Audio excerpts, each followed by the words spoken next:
How do we get good, clear mixes with separation where we can hear everything? That's coming up. I'm Keith from No Label, No Producer, No Limits.com.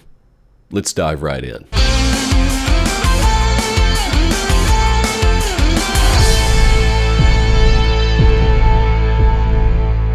In order to get clarity and separation in our mixes, one of those mixes where you can hear everything and everything has its place, it's important to understand the concept of frequency masking.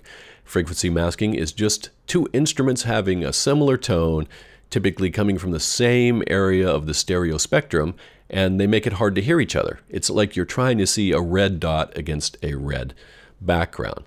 So you have a guitar going and an accordion going same frequency range. They're both coming out of the right speaker. They make it hard to distinguish. So getting a clear mix is partly about dealing with frequency masking. Let's get into it more deeply. So this is a frequency analyzer, and it goes from 20 hertz all the way up to 20 kilohertz, which is basically the range of human hearing. I've got the bass guitar and the guitars, the electric guitars, soloed up. And you'll see the bass guitar here in purple and the electric guitars in green. Let's look at what's going on.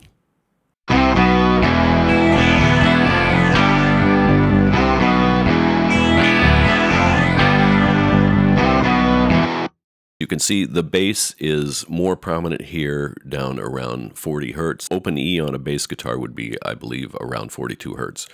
And maybe a little bit more prominent here up to about 300 hertz where the guitar takes over. Just because a line is lower than another doesn't mean you can't hear it. It just means it's harder to distinguish. We can still hear some of these frequencies up in the upper end of the bass, but the guitar is going to dominate in this area. So each instrument has its range, but the guitar is kind of interfering with the bass here, at least in this one spot. Now this is interesting here. This area in the guitar is not really contributing to the guitar sound. It's actually out of the range of human hearing. It's down below 20 hertz. It's not giving us anything. It's eating up our headroom, and it could potentially be interfering with some of the space down here. Let's unfreeze it and take a look at another spot. Okay, we see a little bit more of the bass sticking out here. One thing we could do is roll some low end out of the guitars to see if we can get that bass more prominent. So I have an EQ on the bus track of the guitars. Let's see what happens if I put in a high-pass filter and roll off some of those lows. So look at this area down here and see what happens when I turn this high-pass filter on and off.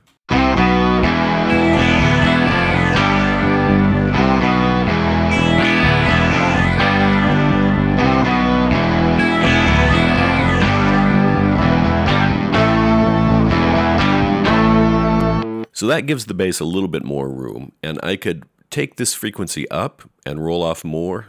Let's see what happens.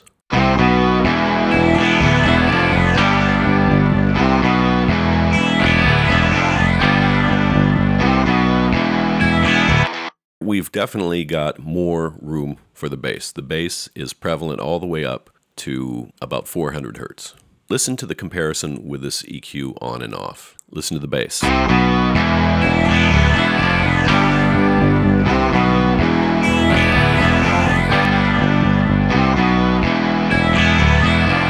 Hear how that tightens up the low end and makes it clearer, more distinct. However, what have we done to the guitars? Let's take a listen just to the guitars.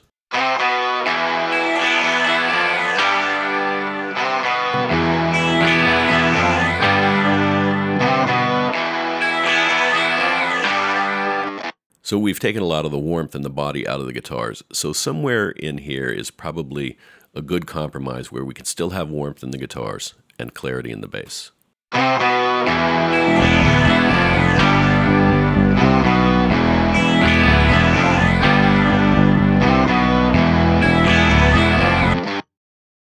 That looks not bad to me. So one way that we can deal with masking is to EQ out competing areas. I just smile and say, I'll be there in no time. So I just smile and say, I'll be there in no time. I plan to get away, gonna leave all this behind.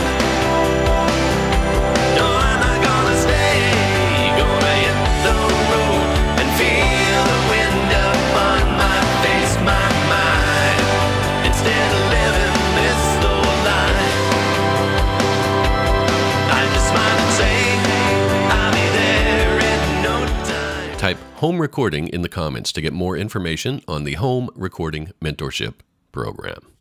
Again, masking is when two instruments with the same tone are coming from the same place in the stereo perspective. Masking occurs.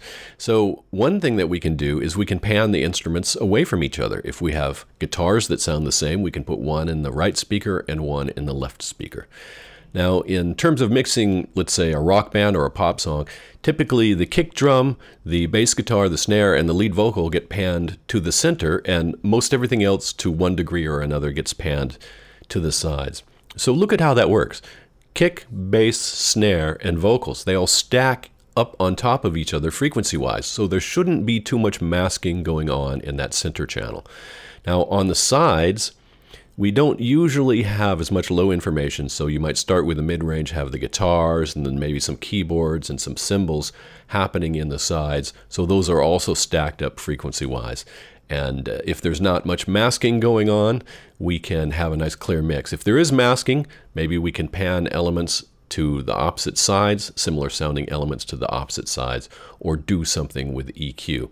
Let's get deeper into how panning affects masking. Let's take a look at another way that we achieve clarity and separation in mixing. This time, you'll hear the whole mix, but I've only got the vocals and the electric guitars running through this frequency analyzer. The guitars are green, the vocals are golden brown. Oh, please,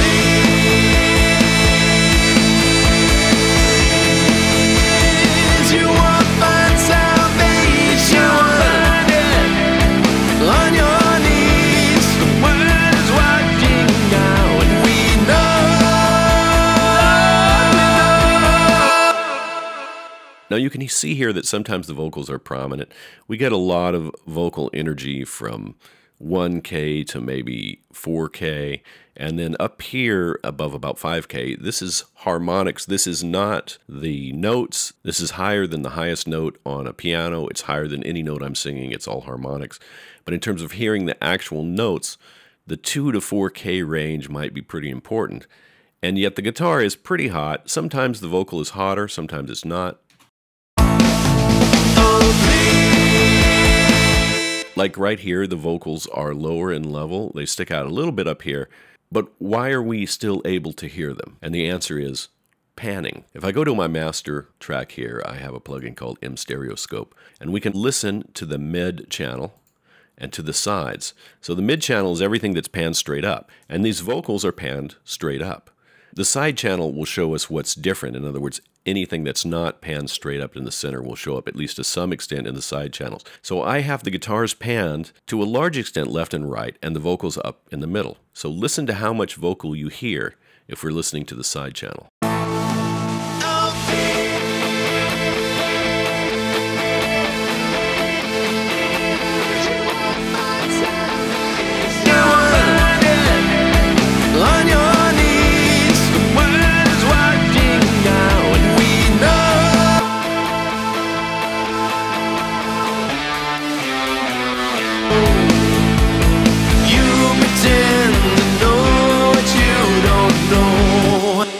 We're panning the guitars left and right to some extent, and then the vocal is in the center. So they're not coming from the same perceptual position, so masking is less of a problem.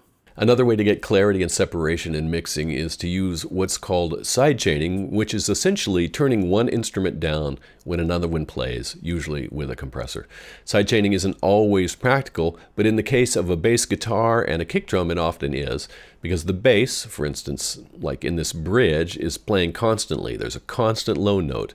But the kick is intermittent, only every once in a while. So we can duck the bass guitar when the kick plays, and thus allowing the kick drum to come through more clearly. I've got the bass in purple and the drums in some sort of green. Let's take a look at the kick drum and the bass guitar on the bridge.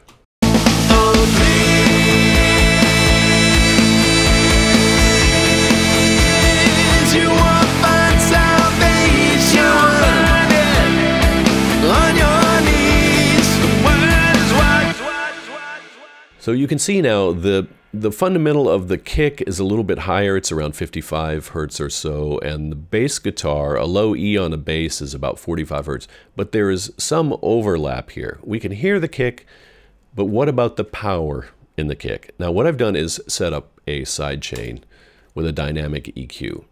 Let me show you here on the bass guitar. So this green dynamic EQ is going to duck the frequencies that are most powerful in the kick drum.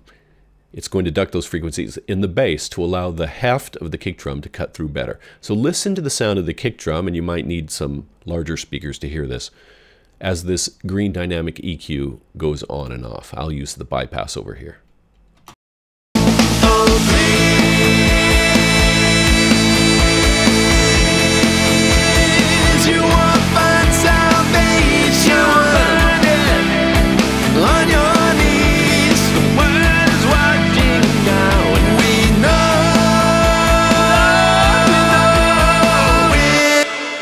The heft, the beef, the power in the kick drum comes through a little better when we're ducking these frequencies out of the bass guitar, just when the kick hits.